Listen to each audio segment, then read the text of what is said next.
मेरे YouTube पे restaurant पर आपका स्वागत है। नमस्कार, मैं हूं नरेश कुमार। सबसे पहले उन दर्शकों का धन्यवाद जिन्होंने पेज को सब्सक्राइब किया है, पेज के वीडियोस को शेयर कर रहे हैं, लाइक कर रहे हैं और कमेंट बॉक्स में हमें अपनी राय भी लगातार भेज रहे हैं। दोस्तों, ये जो वीडियो का स्क्रीनशॉट आप स्क्रीन के ऊपर देख रहे हैं, ये वीडियो 30 दिसंबर को मेरे पेज के ऊपर पोस्ट हुआ था। इसमें हमने लिखा था कि सिल्वर पर रेड अलर्ट। ये एक स्टडी थी जिसके आधार पर ये वीडियो पोस्ट किया गया था। इस वीडियो में जानकारी ये दी गई थी कि 2 मार्च से लेकर 25 मार्च के बीच में सिल्वर में गिरावट आ सकती है और यदि सिल्वर में गिरावट आती है तो उसके प्रोपोर्शन में सोने में भी गिरावट आएगी। हालांकि ये भी एडमिटेड है कि हम 29 और 30 जनवरी की गिरावट को नहीं पकड़ पाए थे, लेकिन चूंकि मैक्सिमम जितनी भी गिरावट आई हैं वो सारी एक साइकिल में आई है। मैं 1980 के बाद का डाटा जब देखता हूँ तो उसमें एक मेजर कॉम्बिनेशन था जो सिल्वर में गिरावट लाने वाला था, वो था सैटर्न और वीनस का कॉम्बिनेशन। सैटर्न और वीनस आमने सामने होते हैं या साथ होते हैं या डिग्रिकली एक्सिस में होते हैं तो सिल्वर गिरता है। तो दिसंबर में मैंने ये स्टडी की थी कि आगे कब आ रहा है, तो आगे मुझे 2 मार्च से लेकर 25 मार्च की डेट सामने नज़र आई थी, तो उस आधार के ऊपर ये वीडियो पोस्ट किया गया था। अब जब 2 मार्च शुरू होनी थी उससे पहले जंग लग गई। मीन्स अमेरिका ने ईरान के ऊपर अटैक कर दिया, इजराइल और अमेरिका ने मिलकर अटैक कर दिया। तो ऐसा लगा कि फंडामेंटली तो अब ये भाग जाएगा, अब ये बढ़ना चाहिए, क्योंकि वॉर किसी भी सिचुएशन में गोल्ड और सिल्वर के लिए अच्छी होती है, खासतौर पर गोल्ड के लिए अच्छी होती है। सिल्वर के लिए मैं ज़्यादा फेवर में नहीं रहता, क्योंकि सिल्वर इंडस्ट्रियल कमोडिटी होने के नाते जब वॉर लगती है तो इंडस्ट्रियल एक्टिविटी ठप होती है, तो उसके कारण सिल्वर के प्रभाव रेट के ऊपर इसका फर्क पड़ता है। लेकिन गोल्ड अल्टीमेटली चलता है और सिल्वर भी गोल्ड के साथ चल पड़ता है।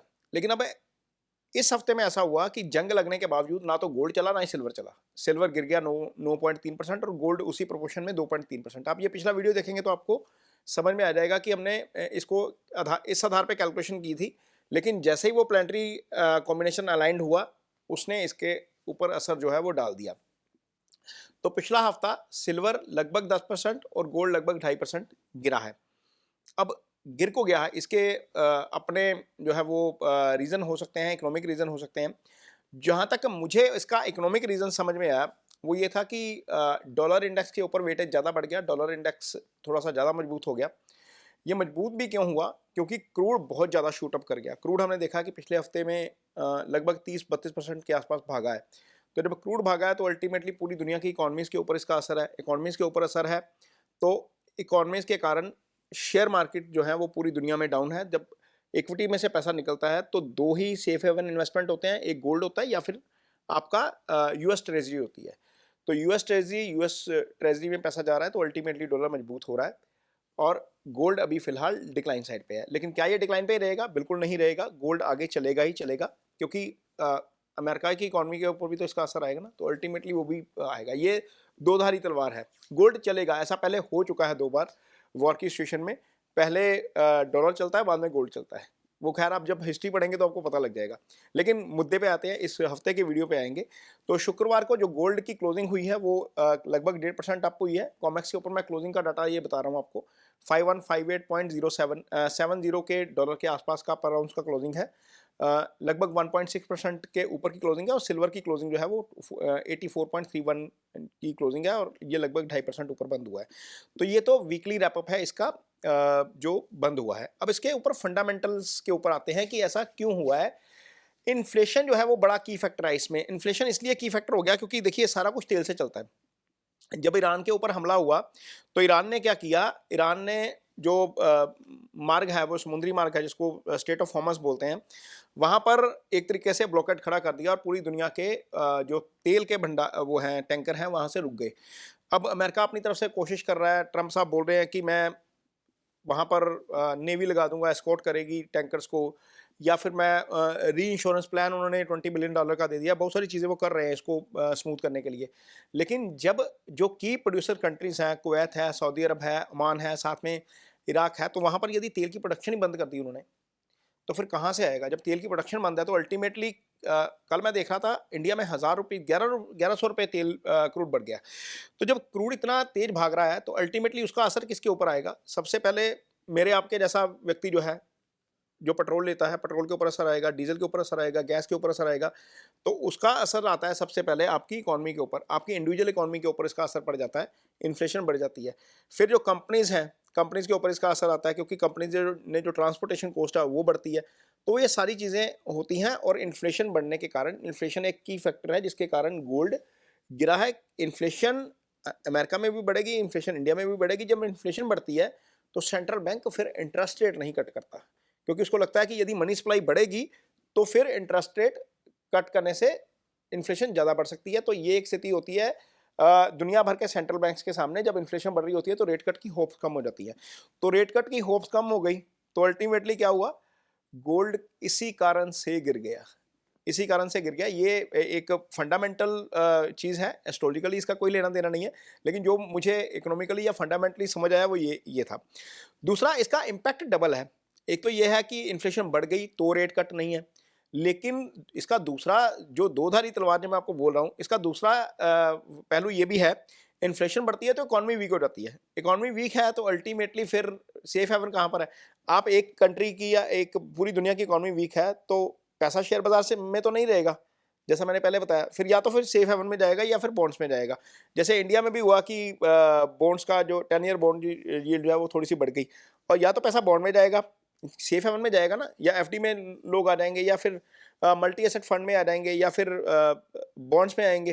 प्राइवेट बॉन्ड्स भी होते हैं ना, तो पैसा दो जगह पर आएगा, या फिर बॉन्ड्स में जाएगा या फिर गोल्ड में जाएगा। पिछले हफ्ते तो सारा पैसा क्रूड में गया, टू बी वेरी फ्रैंक। वो जिस तरीके से तेजी आई वो क्रूड में चला गया, उसके कारण गोल्ड टूट गया।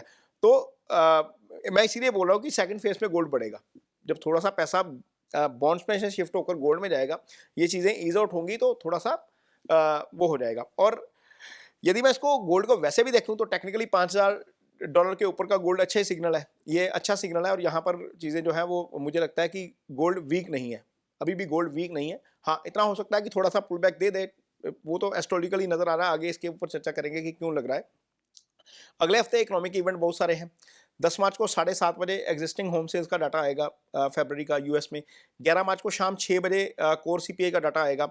12 मार्च को 6 बजे ट्रेड बैलेंस का डाटा आएगा यूएस का। 13 मार्च को 6 बजे core PCE price index month two month data आएगा।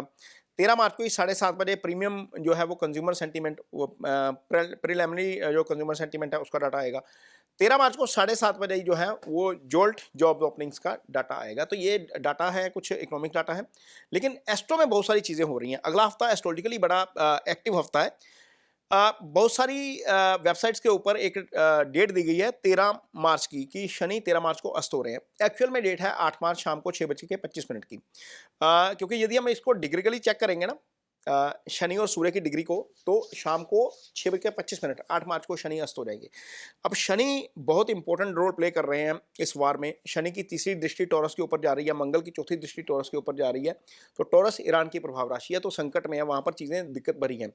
तो जैसे ही शनि अस्त होंगे, मुझे लग रहा है कि जब शनि की स्थिति वीक होगी, जैसे जैसे सूर्य के करीब जाते जाएंगे, अल्टीमेटली ये ईज आउट हो जाएगा, ये सिचुएशन ईज आउट हो जाएगी। जब ये सिचुएशन ईज आउट होगी तो बहुत सारी चीज़ें ठीक भी होंगी। 9 मार्च को सुबह 10:50 में मरकरी और जुपिटर 120 डिग्री एक्सिस पे आ जाएंगे। ये एक इवेंट है जिसके ऊपर नजर रखनी चाहिए, ये गोल्ड और सिल्वर दोनों को प्रभावित करेगा। 10 मार्च को 10:47 पर मरकरी जो है वो राहु के नक्षत्र में आएंगे। मरकरी ट्रेड के कारक हैं, राहु के नक्षत्र में जाना इसका बहुत इंपॉर्टेंट रोल प्ले करता है मार्केट में। 11 मार्च को जुपिटर सुबह 8:58 पे, यानी कि हमारी बाजार खुलने से पहले 2 मिनट पहले प्रोग्रेसिव, यानी कि जो है वो प्रोग्रेसिव हो जाएंगे। ये जो है वो वक्री चल रहे थे, मीन मार्गी हो जाएंगे, इसको हिंदी में मार्गी बोलते हैं। अब जुपिटर 11 मार्च से 11 नवंबर से वक्री चल रहे थे। जुपिटर जैसे ग्रह का मार्गी होना, जुपिटर चूंकि सोने का कारक है, चूंकि इकोनॉमी का कारक है, चूंकि मार्केट काफ़ी हद तक जुपिटर पे डिपेंड करती है, ये एक अच्छा सिग्नल है। एक पाप ग्रह शनि अस्त हो गए, दूसरे शुभ ग्रह गुरु जो वक्री चल रहे थे अब वो ठीक हो जाएंगे। तो अल्टीमेटली इसका असर अगले हफ्ते हमें देखने को जरूर मिलेगा। 13 मार्च को 8:17 पे सुबह वीनस मार्स 30 डिग्री एक्सिस पे आ जाएंगे। मार्स कॉपर के कारक हैं, गोल्ड के कारक हैं। वीनस जो है वो आपके चांदी के कारक हैं, और वीनस थोड़ा सा शांति प्रिय ग्रह भी है, ये एक्सिस में आना एक तरीके से थोड़ा सा वो भी अच्छा है। और एक चीज़ जो पिछले वीडियो में मैंने बोली थी और अक्सर मैं अपने वीडियो में लाइव बोल रहा हूँ, कि जो वीनस और सैटर्न का एक्सिस है वो विद इन 1 डिग्री का एक्सिस वो 5 से 10 मार्च के बीच में है। तो 7-8 को तो हमारा बाजार बंद है, ये लगभग 8 मार्च को बिल्कुल एक ही डिग्री पर होंगे दोनों ग्रह। शनि से शुक्र 1 डिग्री पहले, उसी डिग्री पर और 1 डिग्री आगे। ये अच्छा, ज़्यादा अच्छा नहीं है, ज़्यादा प्रॉब्लमैटिक हो सकता है सिल्वर के लिए खास तौर पर।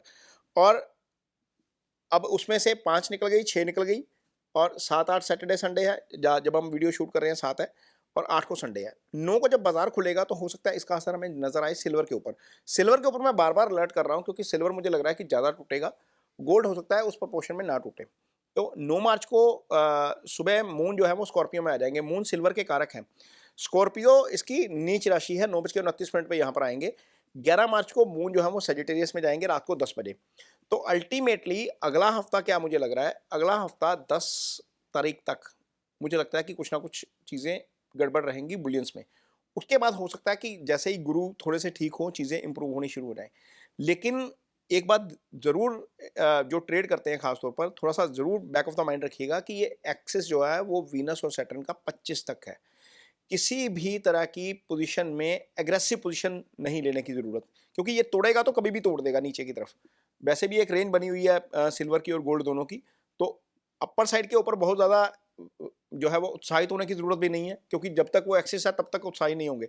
जब तक आपको लगेगा कि आपका जो चार्ट है वो बोल रहा है कि ये तोड़ गया आप और डिसिसिवली तोड़ दिया, वॉल्यूम के साथ तोड़ा है, फिर तो आप निकल जाइए। या स्थिति चेंज हो जाती है, जो लग रहा है कि जुपिटर के चेंज होने के बाद या शनि के चेंज होने के बाद ऐसी स्थिति हो सकती है कि कुछ ना कुछ वार के ऊपर कुछ ना कुछ चीज़ें ईज़ हो जाएँ।